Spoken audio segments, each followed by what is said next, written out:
राकेश कुमार पांडे जी पे कोई एलिगेशन नहीं लगा है कि यही में पैसा ले लल के, वही में पैसा ले लल के, इंदिरा आवास में ले लल के, वृद्धा पेंशन में ले लल के, ऐसा कुछ भी नहीं। है में टेंगारी से काट दिया था। तो ये कौन से, बिल्कुल आप जाके पता कर लीजिए, अगर आपको नहीं पता होगा तो हम आपको बता रहे हैं। यही छठ के दिन, पारन के दिन एक आदमी को टेंगारी से काट दिया। पहुँच चुके हैं। जिस तरह से बिहार विधानसभा महापर्व चल रहा है, चुनावी महापर्व चला रहा है, और इसी चुनावी महापर्व में हम चुनावी यात्रा के दौरान हरलाखी विधानसभा पहुंचे, जहां पे महागठबंधन की तरफ से सीपीआई को टिकट दिया गया है और एनडीए गठबंधन की तरफ से सुधांशु शेखर जी हैं, वहीं पे जन स्वराज की पार्टी से ठाकुर जी हैं और बहुत सारे निर्दलीय पार्टी भी खड़ी हुई है, बहुत सारी पार्टी आई हुई है। तो यहाँ पे पहुँचे हुए हैं, सीपीआई के कार्यालय पहुँचे हुए हैं। यहाँ के जानते हैं कि जनताओं का क्या रुझान है और किस तरह से यहाँ पे कार्य चल रहा है। कि यहाँ पे एक नेत्री है, आरजेडी नेत्री, जो महागठबंधन से हैं और सीपीआई को समर्थन दे रही है। तो आई कुछ खास बातचीत होगी कि आखिर किस मुद्दे पे वे अपने वोटरों को अपनी ओर आकर्षित करना चाह रही हैं। स्वागत है मैम आपका। बहुत बहुत धन्यवाद आपका। मैम, किस तरह की रणनीति चल रही है इस बार चुनाव में? देखिए, हम लोग मुद्दे पे लोगों के बीच जा रहे हैं। क्या मुद्दा है? मुद्दा हमारा विकास का है, जो 20 वर्षों में नहीं हुआ है। 17 महीना तेजस्वी जी थे तो कुछ हुआ, और फिर सरकार पलटा तो फिर वैसे के वैसे ही रह गया। बहुत सारे विकास हुए हैं। एनडीए गठबंधन के लोग बता रहे हैं कि हमारे पास विकास ही विकास है। हमने महिलाओं के लिए, बच्चों के लिए सशक्तिकरण का काम किया, बच्चों के स्कूल जाने के लिए काम किए, हॉस्पिटल पे काम किए, रोडों का जाल बिछाया है। तो कहीं ना कहीं विकास, हम विकास के मुद्दों पे बात करें, विकास ही हमारा मुख्य लक्ष्य है। तो विकास पे ही हमें वोट मिलेगा। आपका क्या मानना है, क्या विकास के मुद्दे पर उन्हें वोट मिल पाएगा? देखिए, जो कुछ भी आप कह रहे हैं वो सारा चीज पेपर पे है। बगल में ही जहाँ हम खड़े हैं, बगल में ही सरकारी हॉस्पिटल है, उसका आप स्थिति जाके देख लीजिए कि क्या है। अभी कोई बीमार पड़ जाए तो तुरंत रेफर लिख देगा, वहाँ इलाज नहीं होगा, तुरंत रेफर लिखेगा दरभंगा नहीं तो पटना। तो भाई क्या सुविधा क्या है हमारे यहाँ? कोई सुविधा नहीं है। आप बोल रहे हैं मैम कोई सुविधा नहीं, लेकिन विपक्ष बोल रही है, जिनके ऊपर आप इल्जाम लगा रही हैं, एनडीए गठबंधन का मानना है कि प्राथमिक स्वास्थ्य केंद्र है और इसके लिए अगर उनको यहाँ से रेफर किया जाता है तो मधुबनी में सदर हॉस्पिटल की हमने व्यवस्था कर रखी है। तो फिर आप बंद कर दीजिए इसको, क्यों खोल के रखे हुए हैं? बंद कर दीजिए ना। क्यों यहाँ के डॉक्टर कितनी सैलरी आप दे रहे हैं, नर्स जो आप रखे उसको क्यों सैलरी दे रहे हैं? फालतू में दे रहे हैं। आप बंद कर दीजिए अगर यहाँ से नहीं हो पा रहा है तो। हम दरभंगा की भी बात कर रहे हैं ना, दरभंगा भी आप इलाज सही से नहीं हो पा रहा है, नहीं पटना में हो रहा है। सरकारी हॉस्पिटल कहीं भी है तो सही से इलाज नहीं होता है। एकदम गाय भैंस की तरह वहाँ पे ठूस दिया जाता है और एकदम कीड़े मकोड़े की तरह रखा जाता है, कोई सुविधा नहीं है। और आप रोड की बात कर रहे हैं कि जाल बिछा दिया है, तो सिर्फ आपको मेन रोड सही मिलेगा, लेकिन आप वही गांव की ओर जाइएगा तो फिर आप वही टूटी फूटी रोड आपको मिलेगा। मतलब ये जो लोगों को दिखाई दे रहा है वो देखने वाले है कि मेन सड़क अच्छी है, लेकिन गांव के लोग अभी भी दर की जिंदगी व्यतीत कर रहे हैं। बिल्कुल, 4 व्हीलर से हम नहीं जा सकते हैं उस गाँव में। आप चले जाइए बगल में ही अधवारी, चौटा, पुआम, बिरौली, सलहा, अधवारी, बिल्कुल रास्ता नहीं है, एकदम से रास्ता नहीं है। हम खुद भी अगर कभी जाते हैं, वहाँ कुछ घटना होता है तो हम जाते हैं तो गाड़ी हम पीछे ही लगा देते हैं, उसके बाद उस गांव में जाते हैं, पैदल जाना पड़ता है। तो बाइक से भी जाने में बहुत दिक्कत होता है। तो आप जाके देखिए, घूमिए। विधायक घूमा ही नहीं है तो उसको क्या पता? अभी घूमे नहीं है, बिल्कुल नहीं घूमे हैं अपने क्षेत्र में। आपके क्षेत्र में भी नहीं घूमे? बिल्कुल कहीं नहीं। 5 साल पहले चुनाव के टाइम ही विधायक जी घूमे थे वोट मांगने के लिए, चुनाव जीत के गए, उसके बाद फिर नहीं आए। अभी चुनाव है तो विधायक जी घूम रहे हैं, अभी तो पता कर रहे हैं कि भाई कहाँ क्या हादसा हुआ है। लोगों का मैम मानना है कि बेटा है, बेटा बन के काम करे, बेटा ना कुछ भी करे तो भी ठीक है, हमें कुछ भी नहीं करता, अच्छा नहीं करते तो बुरा भी नहीं करते, तो हमारे लिए विधायक ठीक है। कभी कभी बेटा नालायक भी निकल जाता है तो उसको विरासत से हटा दिया जाता है, जो नालायक बेटा होता है। तो वही है, तो हरलाखी ऐसा बेटा कभी एक्सेप्ट नहीं करेगा जो हरलाखी के लिए काम नहीं करेगा।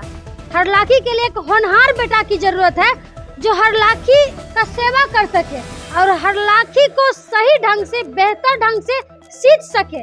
हरलाखी को कोई देखने वाला नहीं है। अगर कोई दर्द में है तो दर्द में ही मर रहा है, कोई एंटीबायोटिक नहीं बन के आता है कि उसकी दर्द को कम कर दे। दर्द को और बढ़ाने के लिए लोग आ जाता है। तो क्या लगता है कि मुरारी जी जो खड़े हुए हैं सीपीआई महागठबंधन की तरफ से, ये दर्द निवारक दवा का काम, एंटी वैक्सीन का काम कर पाएंगे आम जनताओं के लिए? बिल्कुल, आप इन पे भरोसा कर सकते हैं। और क्यों हम ऐसे ही आपको नहीं कह रहे हैं कि राकेश कुमार पांडे जी पे आप भरोसा करिए। एक सुलझे हुए व्यक्ति हैं, हम उनसे कई बार मिले, वो अपने पंचायत के 25 साल से मुखिया हैं। अगर वो गलत होते तो कम से कम 5 नहीं तो 10 साल में वहाँ की जनता उनको हटा देते।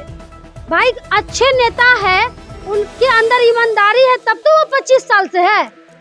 गिना दीजिए ना कितने मुखिया 25 साल से है, इक्का दुक्का आपको मिलेगा। उसमें से राकेश कुमार पांडे जी है।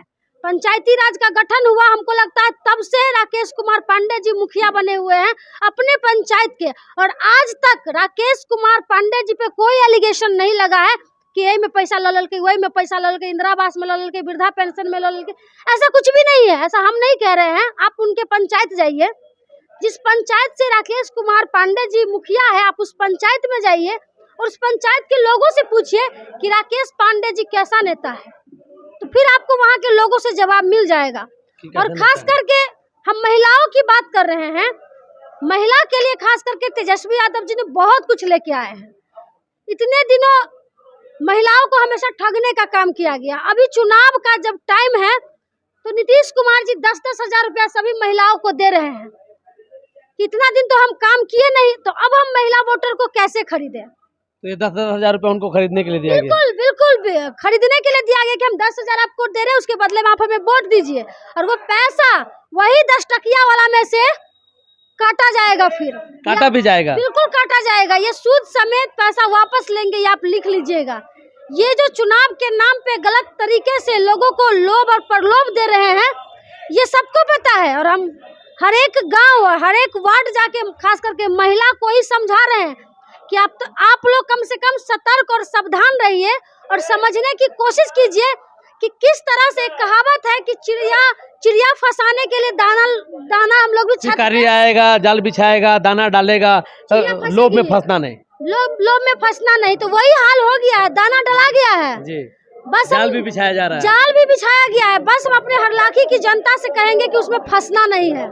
लेकिन यहाँ पे आम जनताओं के विपक्ष के कुछ लोग बोल रहे हैं कि कमाल करते हैं पांडे जी, आपके कार्यकर्ता, अभी आपकी सरकार नहीं आई है और मारपीट करने लगे हैं। बीजेपी और एनडीए गठबंधन के कार्यकर्ताओं के बीच, महागठबंधन के कार्यकर्ताओं के बीच छोटी छोटी जब चाय की टपरी पे, पान की गुमती पे जब कुछ बातें होती है तो महागठबंधन के जो कार्यकर्ता होते हैं वो एनडीए गठबंधन के कार्यकर्ता को उठा पटकते हैं। इसमें कितनी सच्चाई है? बिल्कुल नहीं, ये वही गुटबाजी लोग करते होंगे, हमारे पार्टी के लोग ऐसा नहीं करते। हाँ, हमारे पार्टी के लोग गलत बर्दाश्त नहीं करते हैं। अच्छा, जवाब मुंह पे देते हैं, उसी जवाबी कार्रवाई में कुछ भी हो जाए जवाब मुंह पे देते हैं, चाहे बुरा लगे या अच्छा लगे। अगर आप सामने वाला कोई गलत बोल रहा है तो बर्दाश्त थोड़ी ना होगा। सही को सही करने में क्या दिक्कत है? आप अगर आपको बुरा लग रहा है, आप लड़ने के इस पे आ गए हैं, तो उसमें क्या, हमारे पार्टी का कोई ऐसा नहीं है जो गलत तरीके से मार झगड़ा करते हैं। कुछ लोग बदनाम कर दिए तो अब क्या कर सकते हैं, कुछ लोग का काम ही है बदनाम करना, तो कब तक बदनाम करते रहेंगे? जो है नाम वाला वही बदनाम है एकदम। क्या लगता है कि इस बार जो है आम जनताओं को आप अपने ओर आकर्षित कर पाएंगे? क्योंकि सभी विपक्ष बोल रही है कि जंगल राज वापसी आ रहा है, उन मतदाताओं को अपनी ओर आप कैसे लुभा पाएंगे? अभी कौन सा राज चल रहा है? हम बिहार की बात नहीं करते हैं, हम अपने हरलाखी की बात बता रहे हैं। अभी कुछ दिन पहले खनवा टोल में टेंगारी से काट दिया था, तो ये कौन से? बिल्कुल आप जाके पता कर लीजिए, अगर आपको नहीं पता होगा तो हम आपको बता रहे हैं। यही खनवा छठ के दिन, पारन के दिन एक आदमी को टेंगारी से काट दिया था, वो भी दलित समाज से थे। उनका क्या गलती था, क्या कसूर था? भाई बहुत बड़ा अडानी अंबानी तो था नहीं वो व्यक्ति जो किसी से झगड़ा होगा या किसी से दुश्मनी होगा। ये नशे वाले जो लोग हैं, जो तस्कर है, और हमारे हरलाखी में तस्करी चल रही है। बिल्कुल। और ये पक्ष के लोग चुपचाप बैठे हुए हैं, कुछ भी नहीं कर पा रहे। वो लोग करवा रहे हैं तो उन लोगों को डायरेक्ट पैसा पहुंच रहा है, तो उन लोगों को क्या दिक्कत है? माफिया के द्वारा उन लोगों को डायरेक्ट पैसा पहुंच रहा है, चाहे थाना हो, चाहे विधायक हो, चाहे सांसद हो, सबका लिंक है। थाना वाला का तो मंथली बांध दिया है विधायक, 4 लाख 5 लाख का महीना, सब थाना से। मैम आप ऐसा बोल रहे, डर नहीं लग रहा है? क्यों डरेंगे उससे? क्यों डरेंगे? सच बोलने में क्या बोले कि महागठबंधन के कार्यकर्ता सच बोलने से कभी पीछे नहीं हटे, ना कभी डरे हैं। इसीलिए लोग बोलते हैं कि हल्ला करते हैं, झगड़ा करते हैं, इसीलिए। कुछ लोग बोलते हैं प्रिया जो है एकदम फायर ब्रिगेड है, कुछ भी बोल देती है। कुछ भी बोलेंगे, कैसे नहीं बोलेंगे भाई? सही को सही बोलना क्या गुनाह है? नहीं बोलेंगे तो क्या, कब तक चुप रहेंगे? वैसे भी महिलाओं की आवाज को तो सरकार हमेशा दबाती है। जब जब नीतीश कुमार आते हैं तो उठा के थाना में बंद कर देते हैं।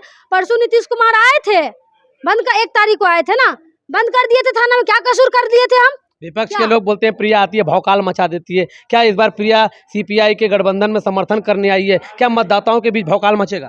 देखिए, हम कोई भौकाल उकाल नहीं मचाते हैं, ये गलत बात है। हम लोगों की आवाज बनते हैं, जहाँ कोई नहीं जाता है वहाँ प्रिया जाती है। और कोई आए ना आए, प्रिया हमेशा हरलाखी के लोगों के लिए हमेशा खड़ी रहेगी। अभी जो मैम आप बोली हैं कि शिकारी आएगा, जाल बिछाएगा, दाना डालेगा, जाल बिछ चुका है, तो अभी जो महिलाओं के बीच जो है जाल बिछ चुका है, क्या उन महिलाओं को आप उस जाल से बचा पाएंगी? प्रिया राज उसमें सफलता हासिल करेगी? आजकल महिला भी बहुत तेज है और सब कुछ जानती है, सबके हाथ में मोबाइल है, सब कुछ देख रही है। महिला खुद कह रही है कि 10,000 रुपया ले लेंगे लेकिन वोट नहीं देंगे। इतना दिन उनको नारी शक्ति का कोई बात नहीं आया कि नारी को मजबूत करना है। आज चुनाव के समय में नारी को मजबूत करने आ गए। इतना दिन कहाँ थे? 10,000 में कौन चीज हो जाएगा?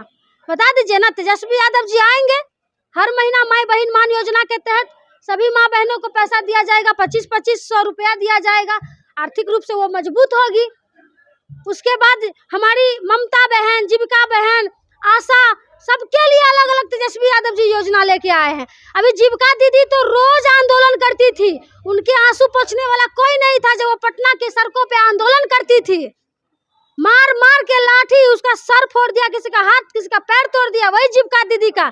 आज वही तेजस्वी यादव जी ने ऐलान कर दिया है कि अगर हमारी सरकार बनती है तो सभी जीविका बहन को हम वेतनमान कर देंगे, सभी को सैलरी देने का काम करेंगे। तो अब क्या चाहिए? इंडिया गठबंधन में मैम अभी तक चेहरा सामने नहीं आया है, वहीं एनडीए गठबंधन ने ये जाहिर कर दिया कि हमारा मुख्यमंत्री का चेहरा ये है, तो क्या लगता है महागठबंधन की तरफ से मुख्यमंत्री का चेहरा कौन होंगे? हमारे पार्टी से जी जी, वो तो तेजस्वी यादव जी है, क्लियर है, वो तो फाइनल है, इसमें कोई शक है? हम नहीं तय किए हैं, हमारी पार्टी ने तय किए, महागठबंधन सारे संगठन ने तय किए, हम कैसे बोल सकते हैं? तेजस्वी जी की तेज रफ्तार सरकार चेहरा पे देखने को मिलेगी। बिल्कुल, तेजस्वी यादव जी की अगुवाई में बिहार विकास करेगा। लेकिन कुछ लोग ये भी बोल रहे हैं कि अब नहीं चाहिए, बिहार में नौवीं फेल, फूट गया लालटेन, बह गया तेल, तो कैसे विश्वास दिला पाएंगे आप मतदाताओं के बीच और अंतिम बार मतदाताओं से क्या अपील करेंगी? देखिए, अब ये मत कहिए कि नौवीं फेल, जी, संविधान में ही नहीं दिया हुआ है कि नौवीं फेल या अनपढ़ चुनाव नहीं लड़ सकता है या मुख्यमंत्री नहीं बन सकता है। अंगूठा छाप भी मुख्यमंत्री बन सकता है और सिग्नेचर करने वाला भी मुख्यमंत्री बन सकता है। एक ड्राइवर से जाके पूछ लीजिए, आप जो गाड़ी चलाते हैं वो कितने पास होते हैं, आप जाके पूछिए। एक ड्राइवर से हम भी पूछे कि भैया आप कितने पढ़े लिखे हैं, तो बोले एकदम मूर्ख है। तो हम बोले गाड़ी इतना अच्छा से कैसे चला लेते हैं? तो बोले एक्सपीरियंस है। तो वही तेजस्वी यादव जी की एक्सपीरियंस है। पास और फेल होने से कुछ भी बोल लीजिए, जितना तेजस्वी यादव जी में शक्ति और पावर है उतना हमें नहीं लगता है कि बिहार को संभालने के लिए कोई किसी और में है। आम जनताओं से क्या अपील करना चाहेंगे अंतिम बार आप? सीधा कहेंगे कि झांसे में नहीं आना है, विकास पे वोट करना है, मुद्दे पे वोट करना है, हिंदू मुस्लिम में नहीं जाना है, रंगों में नहीं बंटना है, धर्मों में नहीं बंटना है, जाति में नहीं बंटना है। इस बार हरलाखी अगर वोट करेगी तो विकास के नाम पे करेगी, डेवलपमेंट पे करेगी, शिक्षा पे करेगी, स्वास्थ्य पे करेगी और यहाँ के आने वाले भविष्य पे करेगी। बहुत बहुत धन्यवाद मैम, आपने अपना समय दिया। खास मुलाकात हो रही थी, चुनावी यात्रा में हम हरलाखी आए हुए हैं। ऐसे ही और विधानसभा में हम आपको मिलाएंगे और भी ऐसे ही खास चेहरों से आपको मिलाते रहेंगे। तब तक के लिए आनंद में विदा लेता हूं।